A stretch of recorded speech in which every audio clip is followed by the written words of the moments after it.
You are welcome to the voice from the chamber of revelation.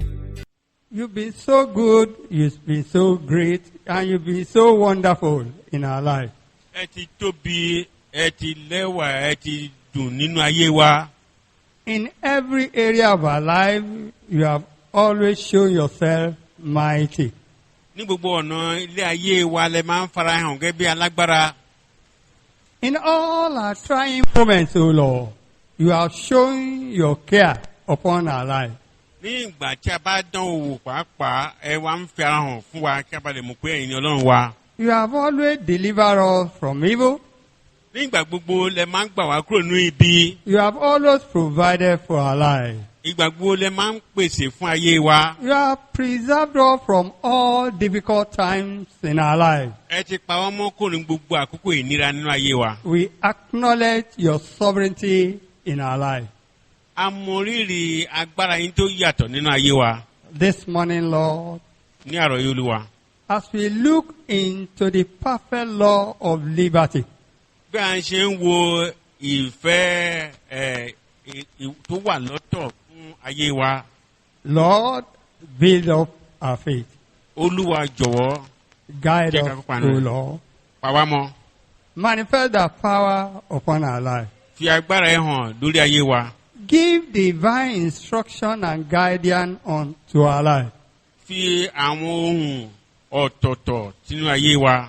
As we hear the grace to do thy bidding, put upon us in Jesus' name. Bí a ṣe ń gbọ́ àwọn ọ̀rọ̀ náà, oore ọ̀fẹ́ láti lè ṣe ohun tí a gbọ́ fi sínú We ayé are wa. holding on to your unchanging hand. A di ọwọ́ yín tí kì í yí padà mú. Give succor to all thy children. Ẹ fi ohun ìtira fún gbogbo àwọn ọmọ rẹ. Let the patrollers, the alerter, and the watchers of our God, let them give rest unto your people. Kí àwọn ẹlẹ́ṣọ̀ọ́, àwọn tí ń pa wá mọ́, kó fún ìsinmi nínú ayé wa. This morning, Lord, Ní àrọ̀ Olúwa. we hide behind the cross. A fi ara pamọ́ sí abẹ́ àgbélébùú rẹ̀. The power of the cross, let it rest upon us. Agbára àgbélébùú náà kí ó wà lórí ẹnì kankan wa. To break all the yokes of bondage in the life of thy people. Kí a bá lè wó àjàgà onírúurú nínú ayé ẹnì kankan wa. In every area of our life, comfort us, O Ní Lord. gbogbo ọ̀nà ilé ayé wa tù wá nínú. Let the Holy Spirit, let it continue to give direction unto our life. Kí ẹ̀mí mọ́ ti ọ̀dọ̀ yín pàápàá tó jẹ́ tiyín kó túbọ̀ máa pàṣẹ ọ̀nà tí a ó máa tọ̀ nínú Let ayé wa. it work to the uttermost in our life. Kí ó ṣe iṣẹ́ rẹ̀ tí di òpin nínú ayé wa. We cast all our burden upon you, O Lord. A fi gbogbo àwọn àjàgà wa, àgbẹ̀tọ̀ yín wa. All the powers of wickedness and evil around this place. Gbogbo agbára ìkà àti ibi ní àgbègbè yìí. We bind all their forces together and we cast them out and we command them to sink in Jesus' name. A gbé gbogbo agbára wọn dè, a sì pàṣẹ kí wọ́n rì lọ sí ilẹ̀ ní orúkọ Jésù Kristi. Comfort thy people. Ẹ tu àwọn èèyàn rí. Lord, Olúwa, as we hear thee, O Lord, bí a ṣe ń gbọ́rọ̀ yín, we shall continue to do thy bidding a ó túbọ̀ máa ṣe ohun tí ẹ fẹ́. and walk in the light that you have given unto us. A ó sì máa rìn nínú ìmọ́lẹ̀ tẹ́ fi fún wa Olúwa. Strengthen us in the inner man. Olúwa ẹ fi okun tí ń kún inú wa nínú ẹ̀ nínú wa. Thank you, wonderful Jesus. A dúpẹ́ lọ́wọ́ yín bàbá wa ẹni ìyanu. In Jesus' glorious name, we are praying. Ní orúkọ Jésù Kristi tó kún fún ògo ni a ti gba àdúrà. The topic of the message in this morning is David's trying moments, God's care, and sovereignty. Ohun ìdánwò tí a máa ń pàdé ní ojoojúmọ́, ìtọ́jú Ọlọ́run àti agbára Ọlọ́run tó wà tí a ò lè bá dùn. I'm going to take my text from 3 Psalms. A ó mú àwọn àkórí ẹ̀kọ́ náà láti àwọn sáàmù bí mẹ́ta. Psalm 22, Ìwé orin Dáfídì orí kejìléní Psalm ogún, 23 and 24. orí kẹtàlélógún àti orí kẹrìnléní ogún. But to save our time, Kí a má bàa fi àkókò wa ṣòfò. I will only read Psalm 22 from verse 1 to 24. A máa kà láti ẹsẹ̀ orin Dáfídì orí kejìlélógún láti ẹsẹ̀ kẹrin don't interpret so that we can save our time. My God, why hast thou forsaken me?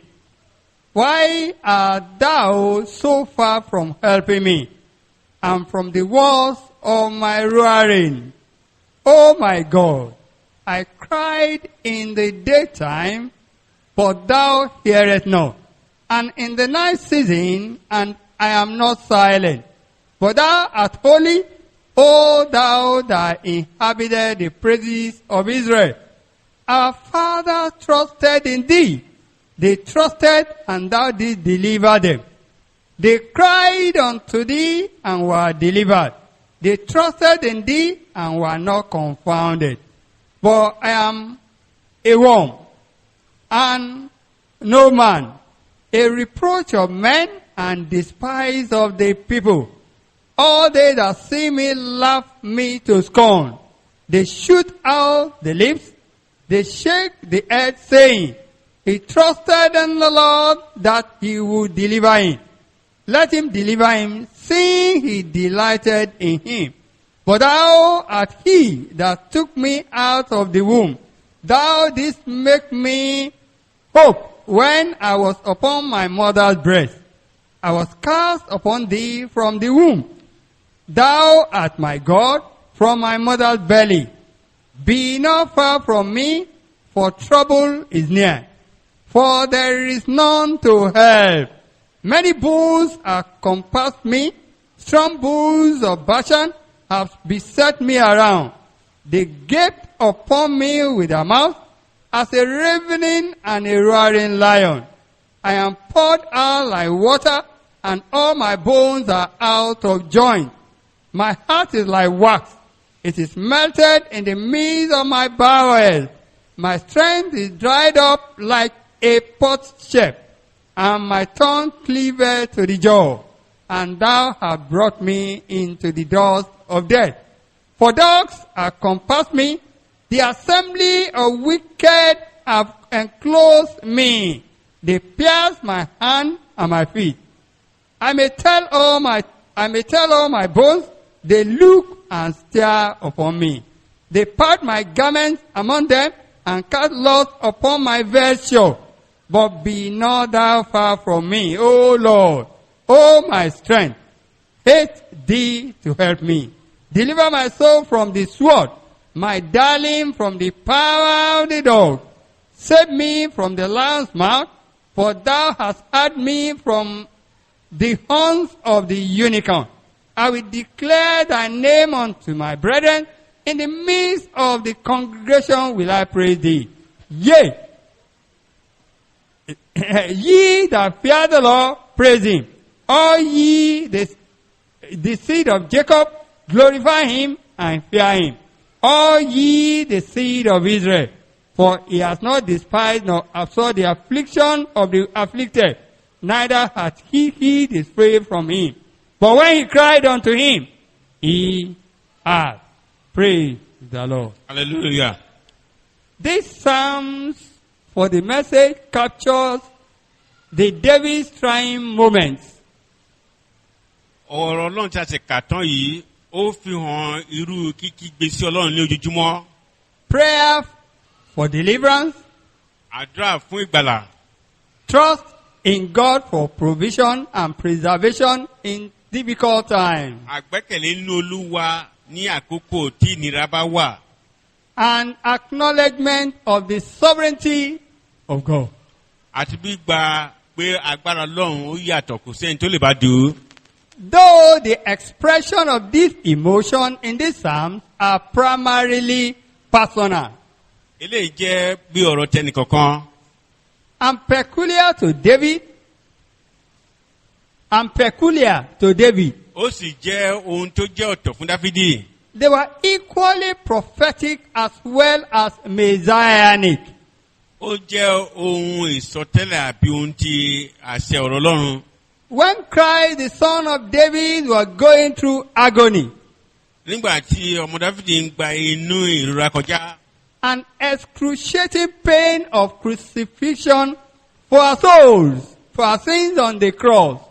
àtònínúurú ìnira tó gbà kọjá lórí igi àgbélébùú. He quoted directly from this text, Láti inú ọ̀rọ̀ tí a ṣe kà tán yìí ni ó ti sọ̀rọ̀. underscoring the point that David prayed in the Spirit. Kí a bá lè ní òye wípé Dáfídì pàápàá ó gbàdúrà náà ẹ̀mí. And his expression from the burdened, pure heart, they were inspired. Gbogbo ọ̀rọ̀ rẹ̀ pàápàá ó dàbí pé a mú wá láti òkè ọ̀run ni.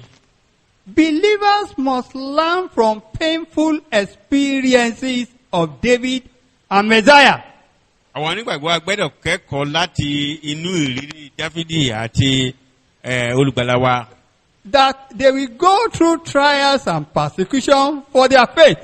Pé wọ́n máa la ìpọ́njú àti inú ibíni kọjá nípa ìgbàgbọ́ wọn. And that they should always call upon God in hard times for intervention. Wọ́n lè gbọ́dọ̀ máa ké pe orúkọ Olúwa nígbà ìnira fún dídásí ọ̀rọ̀ wọn. For deliverance and victory. Fún ìdáǹdè àti ìṣẹ́gun. Christ's reference to this portion of the text Ìtọ́ka sí ọ̀rọ̀ ibi tí a sì kọ̀ tán láti ẹnu Jésù Kristi. validate the inspiration and authenticity of the scriptures as the word of God. Ó fi ẹsẹ̀ rẹ̀ múlẹ̀ pé ọ̀rọ̀ Ọlọ́run pàápàá ọ̀rọ̀ ti Ọlọ́run láti ẹnu ẹ̀ ni. Though David was a man after God's heart, Bó tẹ̀ jẹ́ pé Dáfídì jẹ́ ẹni tó yẹ pé ọkàn ẹ̀ máa ń fẹ́ Ọlọ́run nígbà gbogbo. he suffered greatly in life due to personal failings. Ó jìyà gan-an ní gbogbo ilé ayé rẹ̀ nípa ti ohun tó jẹ́ ti ẹnìkan ṣoṣo. And the accompanying consequences of enemies' assault Àti gbogbo jíjá sí iṣẹ́ ọwọ́ àwọn ọ̀tá nínú ayé rẹ̀. and various persecutions that came unto him. Àtúnirú inúnibíni tí ó wá bá. His cry in the open verse of Psalm 22 saying, Ó kégbe nínú orin ọba Dáfídì tí a sọ pé tí a ń sọ yìí. my God, why hast thou forsaken me? Ọlọ́run mi, èé ṣe tí ìwọ fi kọ̀ mí sílẹ̀. And why hast thou so far from helping me? Tí ìwọ sì jìnnà sí ìgbàlà mi. And from the walls of my roaring. Àti láti ọ̀nù igbe mi. They were born out of intense suffering Tó jáde láti inú ìnira tó pọ̀ wá. and feeling of abandonment during adversity. Àbí kí a máa rò wípé a ti kọ ẹni sílẹ̀ nígbà tí ìpọ́njú àbí ìjìyà bá dé. Each time he felt hopeless and abandoned. Nígbàkúgbà tí arákùnrin Dáfídì bá ti rò wípé a ti kọ̀ ọ́n sílẹ̀ àbí òun ò nírètí mọ́. He cried to God for help. Ó máa ń kígbe sí Ọlọ́run fún ìrànlọ́wọ́. David's prayer proved the indispensability of personal living relationship with the Lord. Àdúrà Dáfídì pàápàá ó jẹ́ ohun tí a lè lò tí ó jẹ́ pé a ò lè fọwọ́ rọ sẹ́yìn nígbà tí a bá ní òkè ìṣòro. His cry, my God, is a proof he was not stranger but a sheep in God's fold. Ó kígbe wípé Ọlọ́run mi kì í ṣe pé bóyá ó tẹ̀tí ní àìnírètí ṣùgbọ́n ó ní ìrètí pé Ọlọ́run yóò gbà wọn là. He further revealed, thou art my God from my mother's belly. Ó tún fi hàn wípé ìwọ ni Ọlọ́run mi láti inú ikùn ìyá mi. Showing he had embraced the Lord from his childhood. Ó lè túmọ̀ wípé ó ti di Ọlọ́run mú láti ìgbà kékeré rẹ̀ wá. The scripture account shows that David loved, obeyed, and trusted God. Àkọsílẹ̀ ìfihàn ọ̀rọ̀ yìí fi hàn wípé Dáfídì fẹ́ràn Ọlọ́run ó sì gbẹ́kẹ̀lé pátápátá. Who chose him to lead his people, the Israelites. Ẹni tí ó yàn láti darí àwọn èèyàn rẹ̀ Ísírẹ́lì. It takes transformation of life and character Nípa yíyí àyípadà àti ìwà rẹ̀. through repentance and faith in Christ to have, a sheep-shepherd relationship. Ìrònúpìwàdà tòótọ́ àti pé kéèyàn ní ìwà bí ẹni tó jẹ́ àgùntàn lọ́dọ̀ olùṣọ́ àgùntàn rẹ̀. That makes one's cry for help and deliverance to be heard in the heavens. Tó máa ń jẹ́ kéèyàn kígbe fún ìdáǹdè àti àti ìrànlọ́wọ́ tí a máa gbọ́ láti ọ̀run wa. Jesus says in John 10:14, Jésù sọ nínú ìwé Jòhánù orí 10:14. I am the good shepherd, Èmi ni olùṣọ́ àgùntàn rere. and know my sheep, Mo mú àwọn àgùntàn mi. and I am known of mine. Àwọn tèmi sì mọ̀ mí. More importantly, Eléyìí tí ó ṣe pàtàkì jù. David cried for help, and statements in other verses of these passages are prophetic. Dáfídì kígbe fún ìrànlọ́wọ́ ní ibi tí a ti kà yóò sì jẹ́ ohun tó ní ìsọtẹ́lẹ̀. As they were literally fulfilling in Christ. Bí wọ́n ti farahàn gan-an ní Kristi. This expression reflects the Messiah cry from intense pain. Ìsọ̀rọ̀ yìí ó fi hàn wípé nípa tí a bá ní òkè ìṣòro a gbọ́dọ̀ máa ké pè é. And momentary abandonment of our Lord Jesus. Àti pé tí a bá sọ pé wọ́n kọ Jésù wa sílẹ̀. That he will suffer as a lamb of God. Tí a máa jìyà gẹ́gẹ́ bí ọ̀dọ́ àgùntàn Ọlọ́run. And the action of the people around him. Àti àwọn ìwà àwọn tí ó yí ká. During the time he was going through pain on the cross.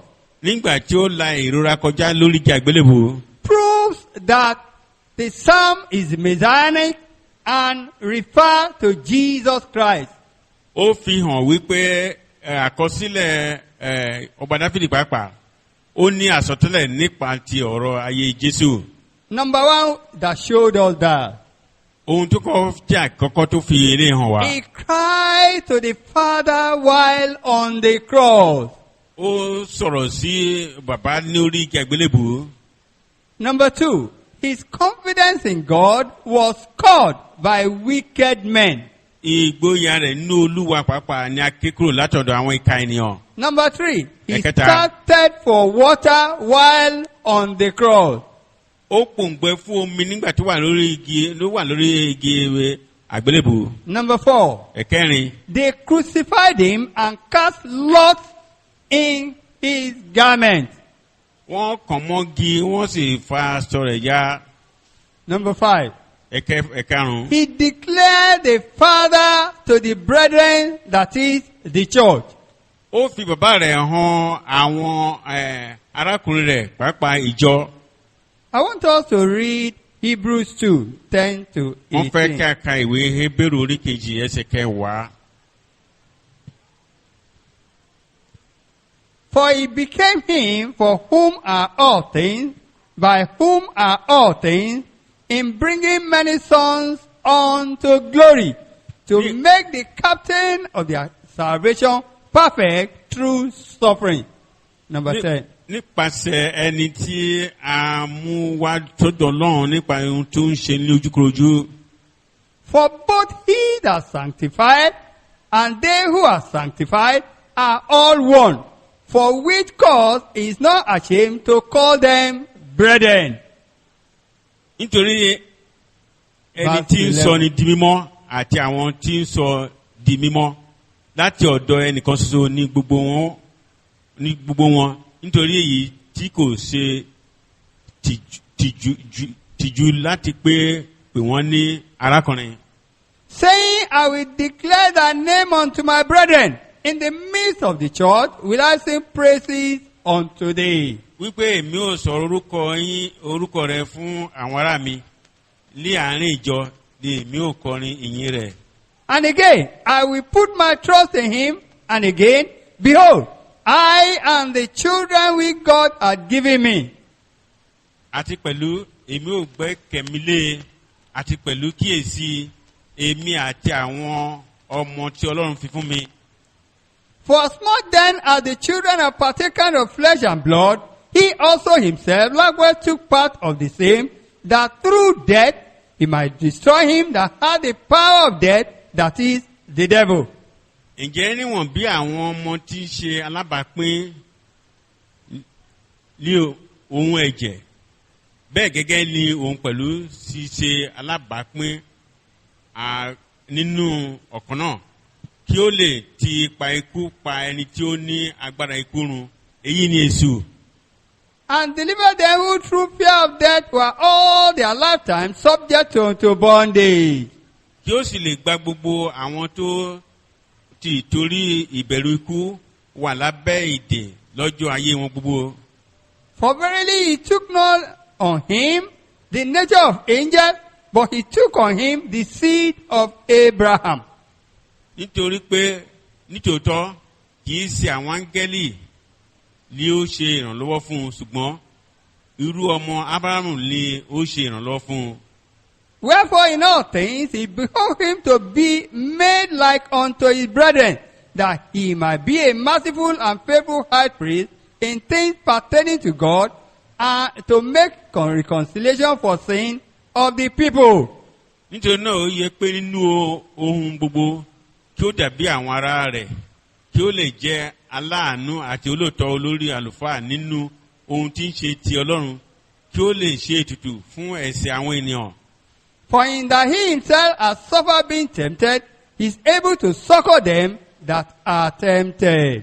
Nítorí níwọ̀n bí òun tìkára rẹ̀ ti jìyà nípa ìdánwò, ó lè ran àwọn tí à ń dánwò lọ́wọ́. God forsook his only begotten Son. Jésù jẹ́ ẹnìkan ṣoṣo tí ó jẹ́ pé Ọlọ́run mọ ọkọ ṣoṣo. As it were momentarily on the cross, when he bore our sins and paid the death penalty for our salvation. Ní wákàtí tó wà lórí igi àgbélébùú tó sì san gbèsè ikú wa. By implication, God will not hear the cry of sinners who despise or reject his offer of salvation through Christ. Nípa ìtumọ̀ Ọlọ́run ò ní dá ẹnikẹ́ni sí tí ó bá kọ ikú Jésù àti àgbélébùú tó gbé nípa sísan gbèsè wa, kò ní dá wọn sí.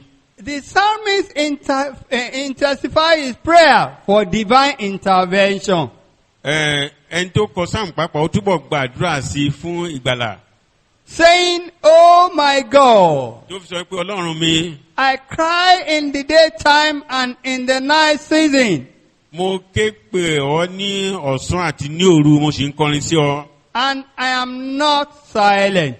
Mi ò dákẹ́ Like the psalmist, gẹ́gẹ́ bí arákùnrin ẹni tó kọ sáàmù. we must not relent, but be importunate in our prayers to God in challenging times. A ò gbọ́dọ̀ dákẹ́ bí kò ṣe pé ká túbọ̀ máa gbàdúrà sí Ọlọ́run ní àkókò tí a bá ń dánwò àbí a bá ní ìpèníjà. As he has the power to deliver us when we cry. Ó ní agbára láti gbà wá là nígbà tá a bá ké pè é. He anchored the petition on the testimony of past deliverances. Ó wá ó sọ ẹ̀rí nípa oríṣiríṣi ìdáǹdè tí Ọlọ́run ṣe fún tẹ́lẹ̀. That God, to prove that God does not forsake his children in adversity. Pé Ọlọ́run kì í kọ àwọn tirẹ̀ sílẹ̀ nígbà tó máa wà ní òkè ìṣòro. They cried unto thee and they were delivered. Wọ́n kígbe pé a sì gbà wọ́n là.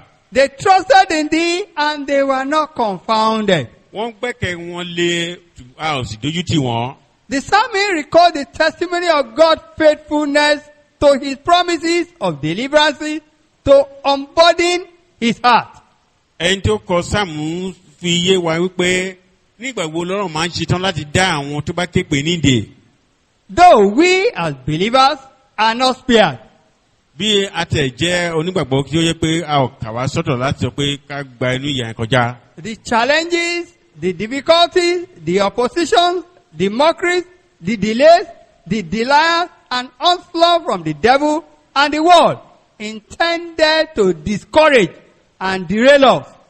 Gbogbo òkè ìṣòro, ìpèníjà, àìtó onírúurú ìpọ́njú, òun yóò jẹ́ iṣẹ́ owó èṣù láti sọ wípé bóyá Ọlọ́run ò ní gbọ́ tiwa.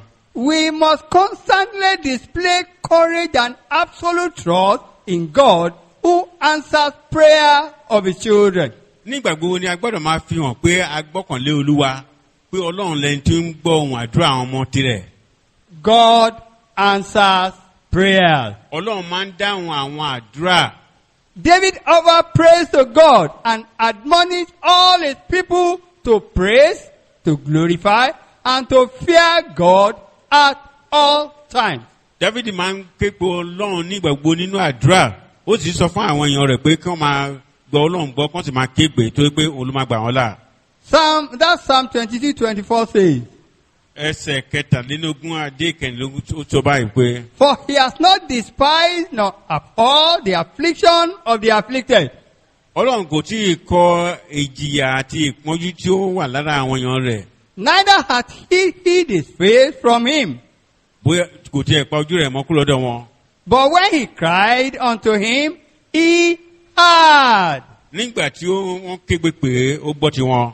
Christ's Christ on the cross was heard and answered by God.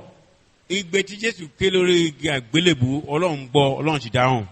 Hebrew 5:7 says, Ìwé Hébérù orí karùn-ún ẹsẹ̀ keje sọ wípé. Who in the days of his flesh, when he had offered up prayers and supplication with strong crying and tears unto him, that was able to save him from death, and was heard in that he feared.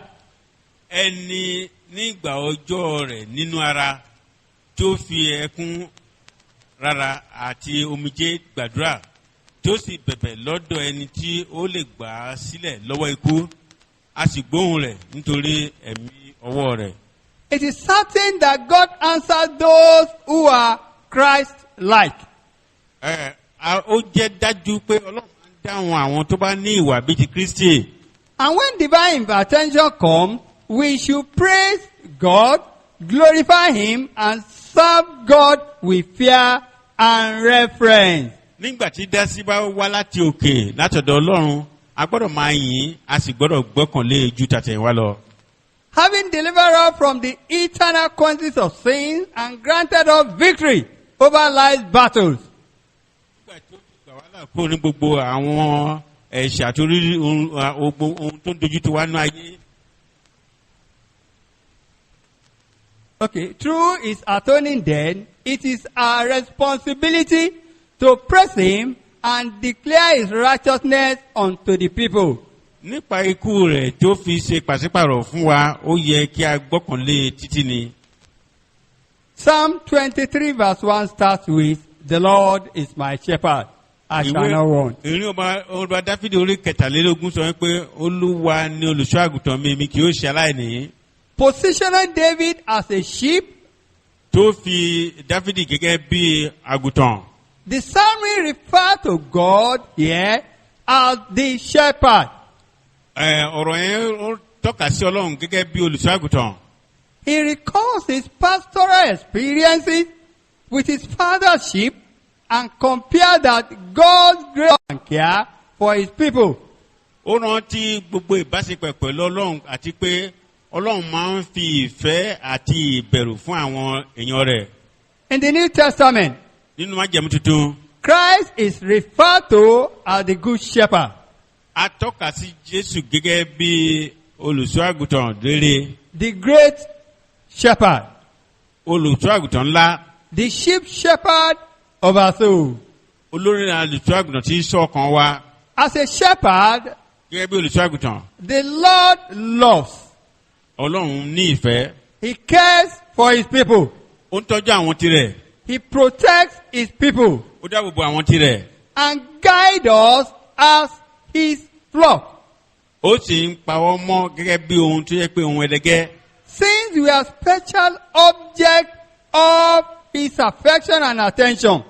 Nígbà tó yẹ pé àwa jẹ́ ohun èlò ohun ẹlẹgẹ́ ní ìgbà gbogbo, a sì máa fi ojú rẹ̀ ṣọ́ wa. We can claim his promises for our good.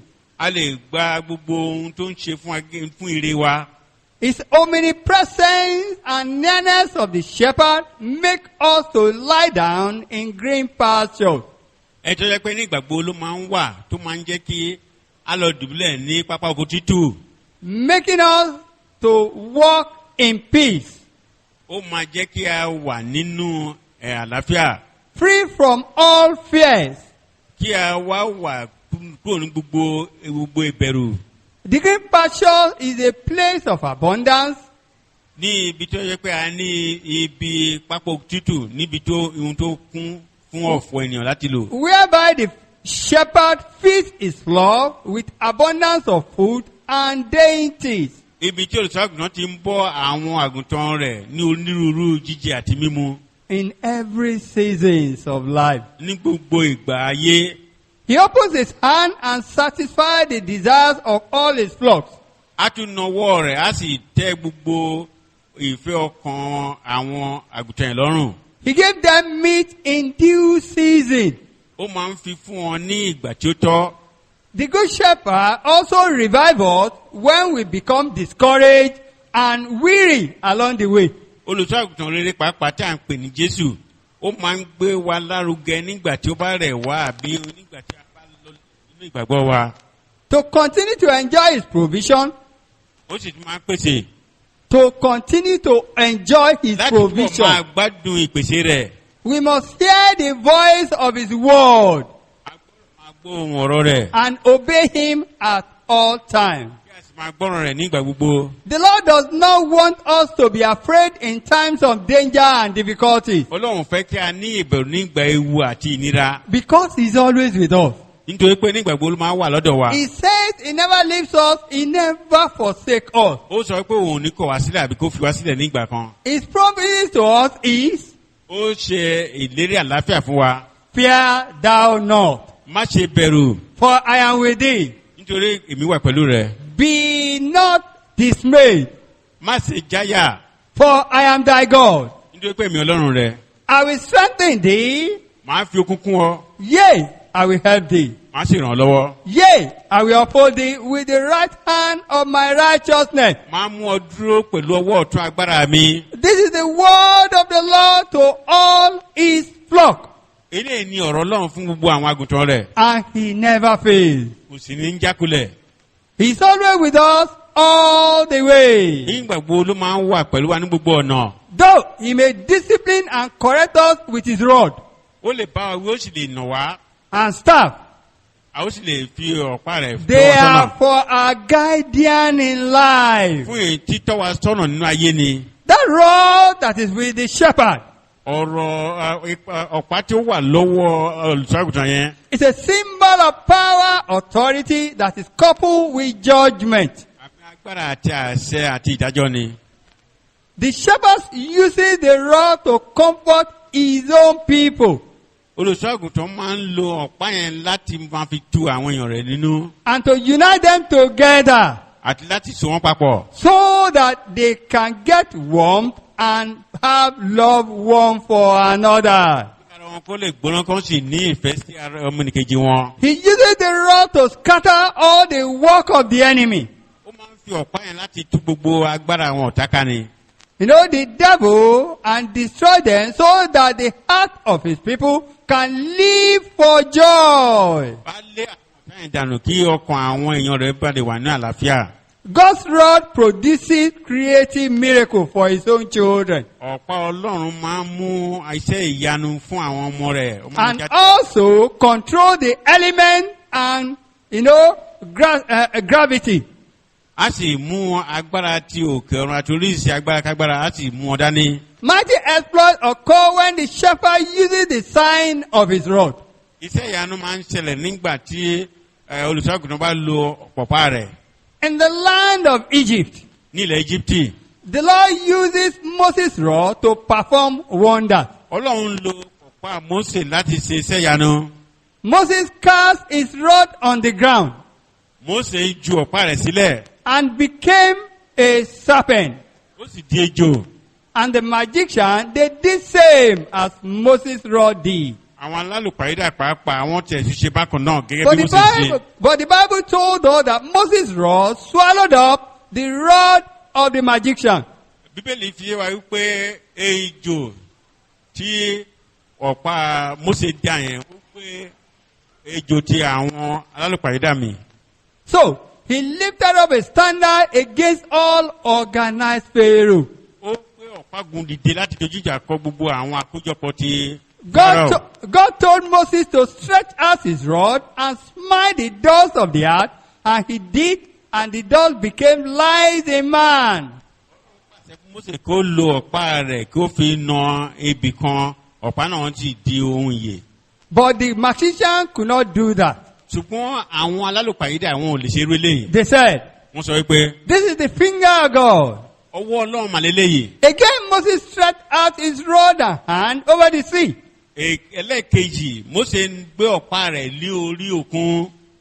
And the Red Sea was divided for the children of Israel to pass on dry ground. A sì pín òkun pa sí ìyà méjì kí àwọn ọmọ Ísírẹ́lì lè gba ilẹ̀ gbígbẹ kọjá. But for the Egyptian army that followed them, they were overthrown and sank as lead in the Red Sea. Ṣùgbọ́n fún àwọn ọmọ Íjíbítì, àwọn ọmọ ogun Íjíbítì tó lé wọn dé ibi ilẹ̀kùn yẹn, òkun gbé wọn mì. The prophet says in scroll 59, last paragraph. Wòlíì sọ níbi ìwé ìkàwé orí kọkàndínlọ́gọ́ta. He said, yea, the rod of the Lord shall go before his people once again, Pọ̀pá Ọlọ́run yóò ṣáájú àwọn ẹ̀rí lẹ́ẹ̀kan sí, leading them out and up, mímú wọn jáde àti fífà wọn lọ sókè. like unto Moses and Aaron, Gẹ́gẹ́ bí Mósè àti Árónì. shall he work wonders and signs for the elective seed. Bẹ́ẹ̀ náà ni yóò ṣe àmì àti ìyanu fún àwọn èso ti àyànfẹ́. In verse 5 of that Psalm 23, Ní ẹsẹ̀ karùn-ún orin ọba Dáfídì orí kẹtàléníogún yẹn. God is pictured as providing for all our needs in the midst of the forces of evil. A fi Ọlọ́run hàn gẹ́gẹ́ bí ẹni tó ń pèsè fún àwọn èèyàn rẹ̀ láàrin ibi that attempt to destroy our life, tí ó ń gbìyànjú láti pa ayé wa. because he is our shepherd. Nítorí pé òun ni olùṣọ́-àgùntàn wa. We are furnished with sufficient grace and favor. A ṣe ìpinnu fún wa fún ọ̀pọ̀lọpọ̀ oore ọ̀fẹ́ àtọ́jú rere. We eat at his table with faith and with thanksgiving. Pẹ̀lú ohun tó wà ní tábìlì àti ohun tí a lè rí sójú. While the devil and the world will watch but cannot do us any harm. Nígbà tí èṣù àti àwọn agbára ayé ó lè máa lo agbára ogun wọn ṣùgbọ́n wọn lè ṣe wá níbi. His anointing upon our head refers to his honest spirit that gives us the ability to move ahead in life. Òun náà ló ń fún wa ní agbára àti okun láti máa tẹ̀síwájú ní ayé. With the shepherds working with us Pẹ̀lú olùṣọ́-àgùntàn kó ń bá wa ṣiṣẹ́ through life journey, nípa ìrìnàjò ilé ayé wa. we shall receive constant grace, kindness, comfort, and support. A ó máa gba oore ọ̀fẹ́ ní ìgbà gbogbo, oore ọ̀fẹ́ àti oríṣiríṣi àti ìtùnú. On the shepherd's table, there are many goodies for the flock. Ní tábìlì olùṣọ́-àgùntàn wa onírúurú èrè ló kúnlẹ̀. Salvation is the greatest miracle God can do in the life of a man. Ìgbàlà yóò mú iṣẹ́ ìyanu nínú ayé ẹnikẹ́ni jáde. Whatsoever trouble we are going through, the Lord is us. Onírúurú wàhálà tí ẹ bá ń là kọjá Jésù Olúwa wa. He delivers us from the power of evil Ó ti gbà wá là kúrò ní agbára ibi. and gives us abundant life. Ó sì ti fún wa ní ìyè lọ́pọ̀lọpọ̀. His loving kindness and mercies are always open unto us. Ìṣeun ìfẹ́ rẹ̀ àti àánú rẹ̀ ni a ṣí sílẹ̀ fún wa nígbà gbogbo. And also there shall be no lack, Àti pé a ò ní ṣe àìní. no loss of life, A ò ní pàdánù ẹ̀míkẹ́mí. no limitation in our lives. Kò sí ká dá gbọ́wọ́ léèyàn nínú ayé wa. And at the end of our life here on earth, Ní òpin ayé wa lórílẹ̀ ayé yìí. we shall serve him forever and ever in his kingdom. A ó máa sìn nínú ìjọba rẹ̀ ní ìgbà gbogbo ayérayé. Revelation 22:3 says, Ìwé ìfihàn orí kejìlélógún sọ wípé. and there shall be no more curse. There shall be no more curse. Ìfiré. But the throne of God and of the Lamb shall be in it, Ẹni tó wà lórí ìtẹ́ tí olùṣọ́-àgùntàn yóò sí bẹ́ẹ̀. and his servants shall serve him. Àwọn ìránṣẹ́ rẹ̀ yóò sì máa sìn. Psalm 24 reveals the Lord as the King of the whole earth. Ìwé ìránṣẹ́ fi orí kẹrìnlélógún ó tún fi ìhùn mìíràn hàn wá. Indeed, God created the whole world by his power and wisdom. Nípa agbára Ọlọ́run àti ọgbọ́n rẹ̀ ni Ọlọ́run fi dá gbogbo ayé. He is the owner of everything. Òun ló ní ohun gbogbo. He is the sovereign ruler over all creation. Òun ni olórí gbogbo ẹ̀dá. Psalm 24:1 says, the earth is the Lord's and the fullness thereof, the world and they that dwell therein. Ibẹ̀ orin Dáfídì orí kẹrìndínlógún sọ pé t'Olúwa nílẹ̀ ayé àti ẹ̀kún rẹ̀ àti ohun gbogbo tó ń bẹ nínú rẹ̀. All the resources in the world belong to him. Gbogbo ọrọ̀ ayé yìí wà ní ó jẹ́ tirẹ̀. And he expects us to manage them for his own glory. Ó sì fojú sọ́nà fún wa kí a darí wọn fún ògo tirẹ̀. Psalm 115:16 says, Orin Dáfídì orí kẹrìndínlọ́gọ́fà sọ pé the heavens, even the heavens are the Lord. Ọ̀run pàápàá ti Ọlọ́run ni. But the earth hath he given to the children of men. Ayé ni a fi fún àwọn ọmọ ènìyàn. It is instructive that though David was an earthly king, Bí Dáfídì jẹ́ ọba ayé yìí, he preoccupied his mind with the thoughts of eternity. ọkàn ẹ̀ kún fún ohun ti ọ̀run.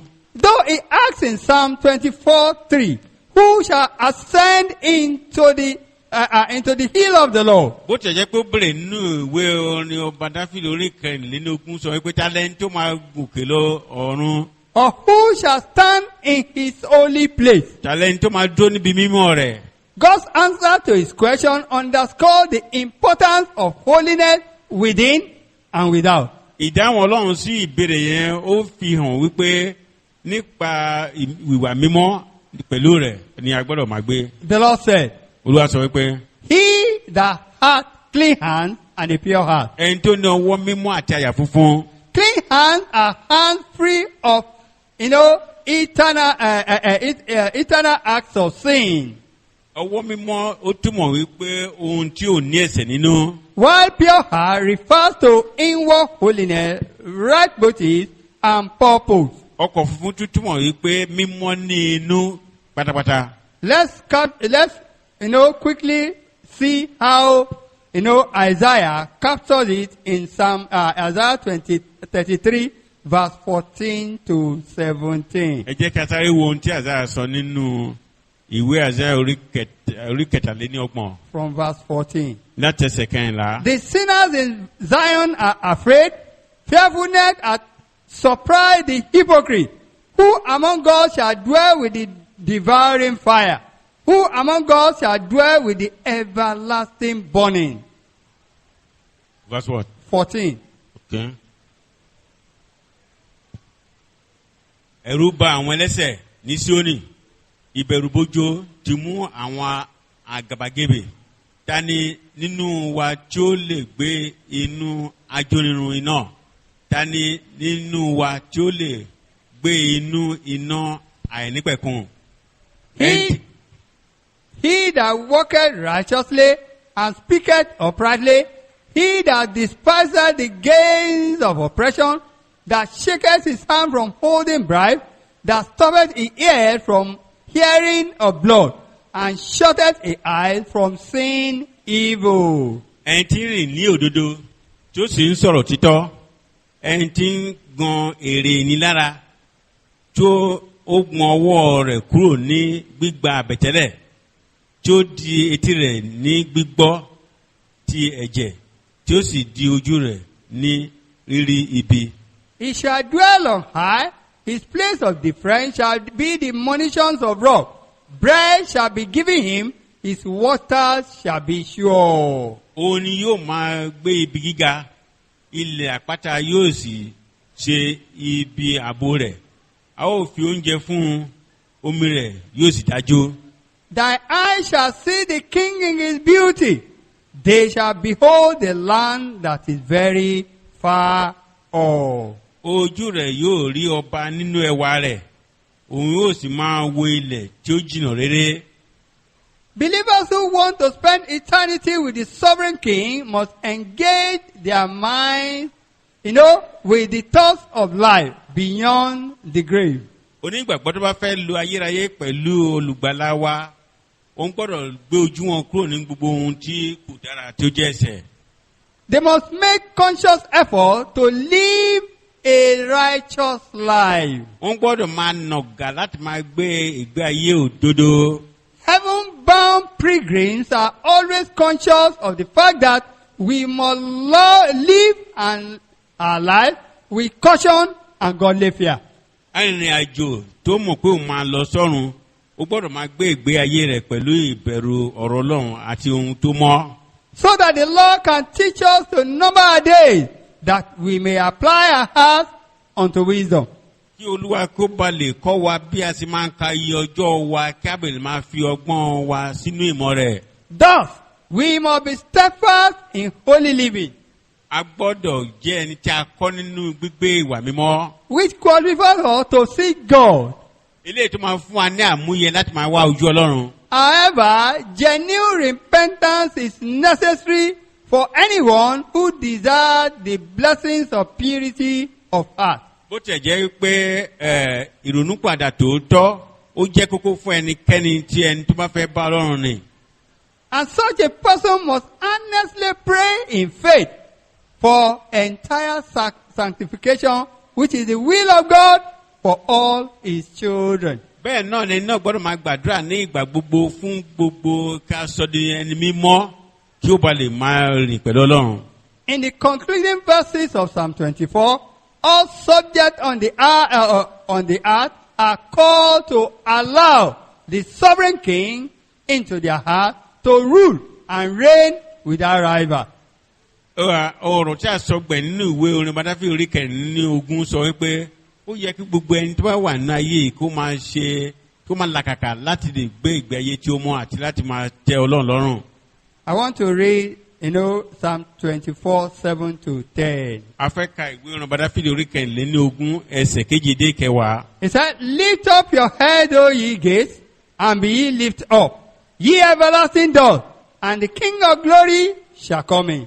ẹ gbé orí sókè ẹ̀yin ẹnu ọ̀nà kí a sì gbé yín sókè ẹ̀yin ilẹ̀kùn ayérayé kí ọba ògo kí ó wọ inú ilé wa. Who is the King of glory? The Lord strong and mighty, the Lord mighty in battle. ta ni ọba ògo yìí? Olúwa tí ó le tí ó sì lágbára, Olúwa tí ó lágbára lé ogun. Lift up your head, O ye gates, even lift them up, ye everlasting doors, and the King of glory shall come in. ẹ gbé orí yín sókè ẹ̀yin ilẹ̀kùn ẹ̀yin ẹnu ọ̀nà àní kí ẹ gbé wọn sókè ẹ̀yin ilẹ̀kùn ayérayé Who kí is ọba the, ògo kó wọ inú ilé wa. who is the King of glory? The Lord of hosts. He is the King of glory. Selah. ta ni ọba ògo yìí? Olúwa àwọn ọmọ ogun òun náà ni ọba ògo. In conclusion, ní píparí we should be confident that no enemy will do us any harm as believers, because we serve the Lord strong and mighty, the Lord mighty in battle. ẹ jẹ́ ká ní ìgboyà wípé kò sí ọ̀tá kan bó ṣe lè kí ó rí tí ó lè borí wa nítorí pé à ń sin Ọlọ́run alààyè tó ní gbogbo agbára lórí ayé àti lọ́run. We must trust him to fight our battles a gbọ́dọ̀ gbẹ́kẹ̀lé pé kí ó máa ja ìjà wa and deliver us from the hands of oppressors kí ó máa gbà wá kúrò lọ́wọ́ àwọn anilára who seek to stop us from doing his will and spending eternity with him in his glorious kingdom. tí wọ́n ń wá láti máa dí wa lọ́wọ́ láti ṣe ìfẹ́ Ọlọ́run nínú ìjọba rẹ̀. Our Lord Jesus in his creation is close to every one of us. Jésù Kristi wa ó sún wa ju gbogbo àwọn yòókù lọ. He's not trapped in his own creation. kì í ṣe pé bóyá ó kéré nínú ìṣẹ̀dá rẹ̀. This means that God is sovereign eléyìí tí ó fi hàn wípé Ọlọ́run wa ó ní agbára tí a ò lè bá dù. and he is in control of all our lives, ó ní olórí àti aláṣẹ gbogbo ayé wa. while at the same time he is close unto us and personal unto each and every one of us. bákan náà ó jẹ́ ohun kankan tí a gbé ẹni kankan wa gbọ́dọ̀ ní nínú ayé wa. We should allow him to rule all our lives. a gbọ́dọ̀ fi àyè gbà á kí ó máa ṣe adarí ayé wa. Even the strongest people, they get tired at times. ìgbà míì àwọn tó pera wọn pín alágbára jù ó máa rẹ̀ wọ́n nígbà mìíràn. But God's power and strength never diminish. nítorí pé agbára Ọlọ́run àti okun rẹ̀ pàápàá kò ń dínkù. He is never too tired or too busy to help and listen to us. kò kí ń rẹ Ọlọ́run jù àbí kí iṣẹ́ tó wà lọ́rẹ̀ kó pọ̀ jù láti tẹ́tí sí igbe àti àdúrà wa láti ràn wá lọ́wọ́. His strength is our source of strength. Agbára rẹ̀ òun ni orísun agbára wa. When you feel all of life crushing you, Nígbà tó bá rò pé gbogbo ohun tó ń bẹ ní ayé òun tẹ̀ mọ́lẹ̀. and you cannot go another step, Tí ò tiẹ̀ lè ṣiṣẹ́ síwájú mọ́. remember, you can call upon the Lord Jesus Christ Rántí pé o lè ké pe orúkọ Ọlọ́run tí ń ṣe Jésù Kristi. to renew your strength.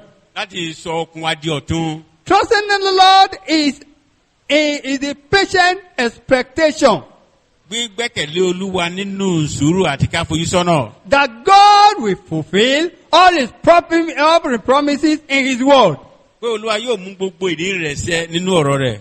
and strengthen us to rise above all life's challenges and difficulties. Ó sì máa fún wa ní okun láti lè gbé orí wa sókè ga ju gbogbo oríṣiríṣi ìdojúkọ ayé. Do you believe that God loves you and wants the best for you? Ṣé o gbàgbọ́ pé Olúwa ní ìfẹ́ rẹ̀ ó sì fẹ́ ó dì ní ohun tó dára jù fún ọ? Can you relax? Ṣé o lè ní ìfarabalẹ̀? Confident that his purposes, they are right. Ṣé o ní àgbọ́kànlé pé gbogbo àwọn ìdí tirẹ̀ ó jẹ́ òtítọ́? Are you convinced that he has power to control all of your life? Ṣé ẹ ní ìdánilójú pé Olúwa ní agbára láti darí gbogbo ohun tó bá jọmọ́ ayé rẹ? Though your faith may be struggling Ìgbàgbọ́ rẹ lè máa làkàkà or they are weak, àbí kí ó rẹ̀ ẹ́. accept his provision and care for you. Gba ìpèsè àti títọ́jú Ọlọ́run fún ọ. God's power is to create. Agbára Ọlọ́run ni pé láti ṣe ohun láti dá ohun tuntun. His provision is to sustain. Ìpèsè rẹ̀ ni pé láti tẹ́ wa lọ́rùn. And his presence is to help us in all our endeavors in life. Sùúrù Ọlọ́run ni láti ràn wá lọ́wọ́ ní gbogbo ohun tí a bá dáwọ́ lẹ́nu ayé wa. Our Lord Jesus Christ is the Almighty. Jésù Olúwa òun ni Ọlọ́run alààyè. He is the all-powerful. Òun lẹ́yìn tó ní agbára jù. And he is the all-sufficient. Òun lẹ́yìn tó tó fún gbogbo. But even so, he cares for each one of us as personal as we are. Ó sì ń tọ́jú ẹnìkankan wa, ó pèsè fún wa gẹ́gẹ́ bí a ṣe jẹ́ ẹnìkankan. No person or thing can be compared unto him. Kò sí ohunkóhun tí a lè fi wé títí rẹ̀. We must always count on his faithfulness, A gbọ́dọ̀ máa gbọ́kànlé ìṣòótọ́ Ọlọ́run. as he will do whatsoever he has promised to do. Bí ó ṣe pinnu pé ohunkóhun tí òun bá ti pinnu pé òun máa ṣe, á ṣe ni. And he never fails. Kò sí ń jánikulẹ̀. He's always with us all the way. Ìgbà gbogbo ni ó máa wà pẹ̀lú wa ní gbogbo ọ̀nà. His sustaining power will sustain us to the end. Agbára ìmúdúró rẹ̀ ó máa mú wa dúró títí di òpin. Because his all seeing eyes watches over us. Nítorí pé òun ló ní ojú káàkiri ojú lójú bí ajere ni òun To ló ní máa the pèsè fún wa. uttermost part of the earth. Òun náà ló rí gbogbo ayé. And he will keep his own to the end. Yóò sì pa gbogbo àwọn tirẹ̀ mọ́ títí di òpin. And no evil shall befall them. Kò sí ibikíbi tí yóò ṣubú lù wá. As he has said, Bó ṣe sọ, he will keep his own bẹ́ẹ̀ ni yóò pa tirẹ̀ mọ́. and keep them to the end. Yóò sì pa wọ́n títí di òpin. We must hold on to his unchanging A hand gbọ́dọ̀ di ọwọ́ agbára ẹ̀ tí ń múni dúró, a gbọ́dọ̀ dì í mú. as he never fails. Bí ó ti jẹ́ ní tí You ìjánikulẹ̀. can always count on that. A lè gbọ́kànlé, a lè délé mú. That's the end of the message, Òpin iṣẹ́ ìránṣẹ́ náà nìyẹn. and we are going to pray. A máa gba àdúrà. Before we pray, Ṣé ìpè àgbàdúrà? I want us to sing this song. A fẹ́ kí a kọ orin kan. The brighter morning star, the super celestial light, the immortal God standing. The bright morning star, the super celestial light, the immortal God standing, overshadowing His true people, overshadowing His true people, overshadowing His true people. Praising the Lord. The bright morning star, the super celestial light, the immortal God standing. The bright morning star, the super celestial light, the immortal God standing, overshadowing His true people, overshadowing His true people, overshadowing His true people. Praise ye the Lord, praise ye the Lord. The bright, the morning star, the super celestial light, the immortal God standing. The bright, the morning star, the super celestial light, the immortal God standing, overshadowing His true people, overshadowing His true people, overshadowing His true people. Praise the Lord, praise the Lord, the bright, the morning star, the super celestial light, the immortal God standing. The bright, the morning star, the super celestial light, the immortal God standing, overshadowing His true people, overshadowing His true people, overshadowing His true people. Praise the Lord. I want you to pray A fẹ́ kí a gbàdúrà that in your trying moments and difficult times, ní àkókò ìdánwò àti ìnira rẹ. when you cry unto the Lord for deliverance and preservation, Tí o bá ké pe Olúwa fún ìdáǹdè fún ìgbàlà rẹ̀. the Lord Jesus to quickly attend unto you Jésù Olúwa á tètè dá ọ lóhùn. and bring sweet deliverance and keep you out of trouble. Á sì mú ìdáǹdè àti ìgbàlà fún ọ jáde Pray kúrò ní for wàhálà. your family. Gbàdúrà fún àwọn ẹbí rẹ. Pray in every area of your world. Gbàdúrà sí gbogbo ọ̀nà ilé As ayé you rẹ. go in and go out, Bí o ti ń jáde lọ tó ń wọlé. all the troubles in the world Gbogbo wàhálà tó ń bẹ nínú ayé. in this austere time, Ní àkókò èèyàn that the yìí. Lord should bring succor unto Kí you Olúwa kó mú ìtura wá bá ọ. and provide for all your needs. Ó sì pèsè fún gbogbo àìní rẹ. Pray that the Lord Jesus to open his eye of revelation Ẹ gbàdúrà kí Jésù Olúwa kí ó sí ojú ìríran rẹ. so that the power of God to be manifested in your life. Kí agbára Ọlọ́run kó wá lè farahàn ní ayé. Revelation is the mother of manifestation. Ìfarahàn ní ìyá ohun tí à ń rí lójúkorojú. When God reveals something to you Tí Ọlọ́run bá tú àṣírí ohun kan fún ọ. concerning your life and destiny, Nípa ayé rẹ àti àyànmọ́ rẹ. you will not groan in darkness, O ò ní máa rìn ní òkùnkùn. and your prayer life will change.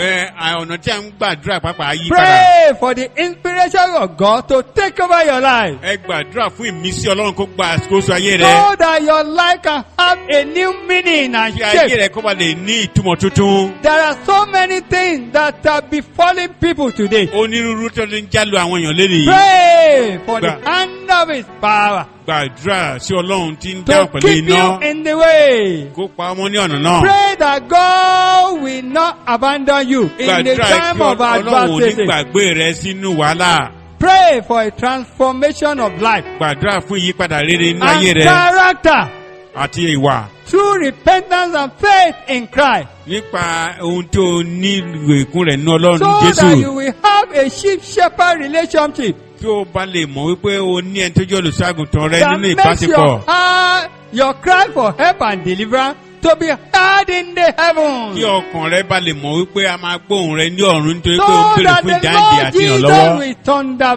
back.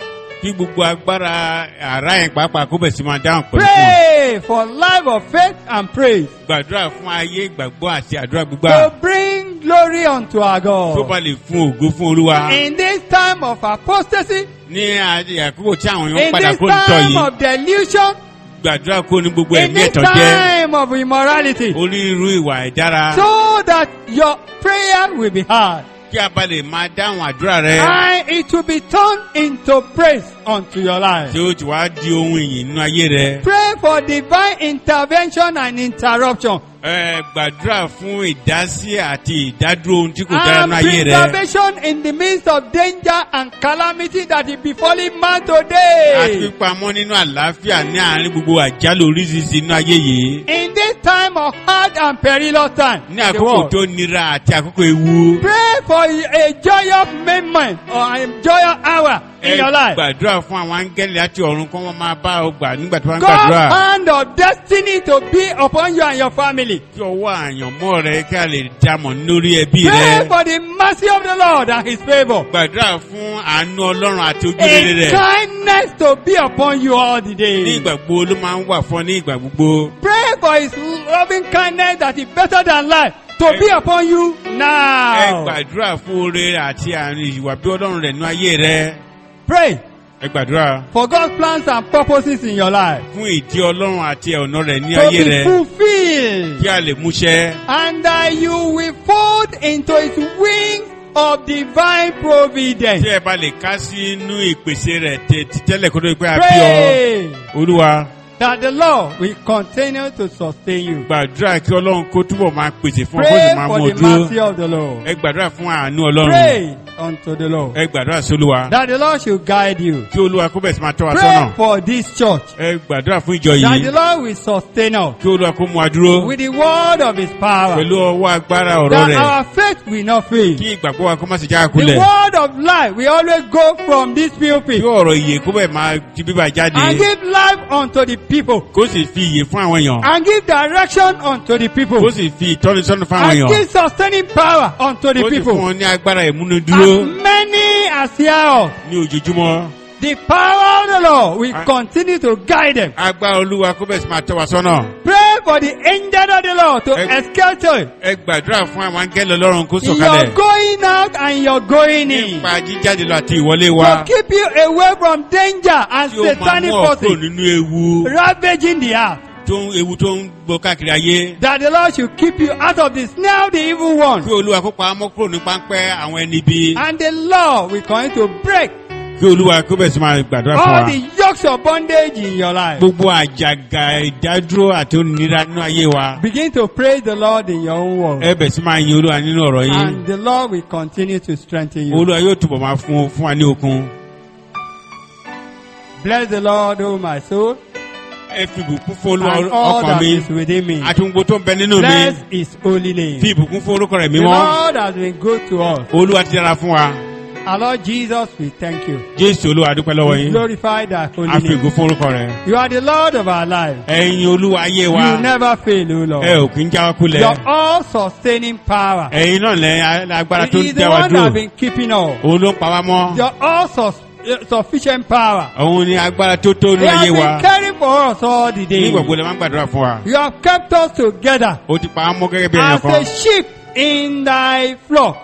Jókòó ní You have iwájú rẹ̀. created so many things for us, O Ẹ Lord. ti dáhùn gbogbo You fún wa have Olúwa. provided for us, O Ó Lord. ti pèsè fún wa Olúwa. That's sustaining power in your life. Agbára tí ń gbé ní ronú Let ayé it rẹ̀. sustain us to the end. Kó túbọ̀ máa gbé wa ró. Keep us out of trouble Títí di òpin. so that our faith will not fail us, Mú O wa kúrò Lord. nínú wàhálà In kí ìgbà every of our struggle, má ṣe ṣẹ́ wa ní you gbogbo will show ìlàkàkà wa. yourself mighty Wàá fi agbára ẹ̀ hàn gẹ́gẹ́ bí and alágbára. strengthen us in the inner man Nínú àgbẹ̀nínú wa. and guide our life, O Tó Lord. sì máa tọ́ ayé wa. Thank you, wonderful Jesus. Jésù ẹni ìyanu adúpẹ́ You lọ́wọ́ are the yín. Lord of our life, O Ẹ̀yin ni Lord. ọ̀run ayé You wa. came and died for us, O Ó sì wá Lord. kú fún wa. That death of the Lord Jesus Christ Èkú Jésù to ni. bring succor unto our Kó life, mú ìtura fún to ayé bring wa. strength unto our Kó fún life, agbára ní to ayé wa. bring favor unto our Kó life, fojú rere fún to ayé bring wa. thy kindness unto our life, tí èdè to jáde bring fún. the loving kindness of the Lord Ní orúkọ upon the Jésù people Kristi. in the name of Jesus. Àmín. Oh, we thank you, O Lord. Jésù adúpẹ́ lọ́wọ́ We yín. lift you up, Lord Jesus. A gbé yín sókè. Be thou exalted far above the heaven. Òun- Let thy glory come Kájú above gbogbo all the òun earth. lọ. Oh Lord, lead us in the way you want us to Olúwa máa go. darí wa. Let, oh Lord, our destiny be sure in you.